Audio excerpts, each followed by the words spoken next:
ఆంధ్రప్రదేశ్ పర్యాటక సినిమాటోగ్రఫీ మంత్రిగా బాధ్యతలు స్వీకరించబోతోన్న మంత్రి కందుల దుర్గేష్ మర్యాదపూర్వకంగా మెగాస్టార్ చిరంజీవిని కలిశారు. ఆయన ఆశీస్సులు తీసుకున్నారు. హైదరాబాద్లో విశ్వంబర సెట్స్ పై ఉన్న మెగాస్టార్ను మంత్రి కందుల కలవడానికి వెళ్లారు. ఈ సందర్భంగా చిరంజీవి ఆత్మీయంగా ఆహ్వానం పలికారు. ఈ సన్నివేశం తనకు ఎంతో ఆనందంగా ఉందని, మంత్రిగా తన బాధ్యతలు నిర్వర్తించడంలో ఆయన సంపూర్ణ విజయం సాధించాలని చిరంజీవి శుభాకాంక్షలు తెలిపారు. దుస్సాలువ కప్పి కందులను చిరంజీవి సత్కరించారు.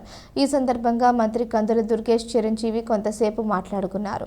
తెలుగు చలనచిత్ర పరిశ్రమ అభివృద్ధికి, పరిశ్రమ ఎదుర్కొంటున్న సవాళ్లను సత్వరం పరిష్కరించేందుకు చొరవ తీసుకుంటానని కందుల హామీ ఇచ్చారు. ఆయన సానుకూలతకు నా హృదయపూర్వక ధన్యవాదాలు తెలుపుతున్నట్లు చిరంజీవి తెలిపారు. అలాగే పర్యాటక రంగంలో అద్భుతమైన సామర్థ్యాన్ని కలిగి ఉన్న ఆంధ్రప్రదేశ్లోని అన్ని పర్యాటక స్థలాల్ని పూర్తిగా అభివృద్ధి చేస్తారని ఆశిస్తున్నాను, విశ్వసిస్తున్నాను అని మెగాస్టార్ చిరంజీవి పేర్కొంటూ మంత్రి దుర్గేష్కు టూరిజం అభివృద్ధిపై పలు సూచనలను దుర్గేష్కు తెలియజేశారు.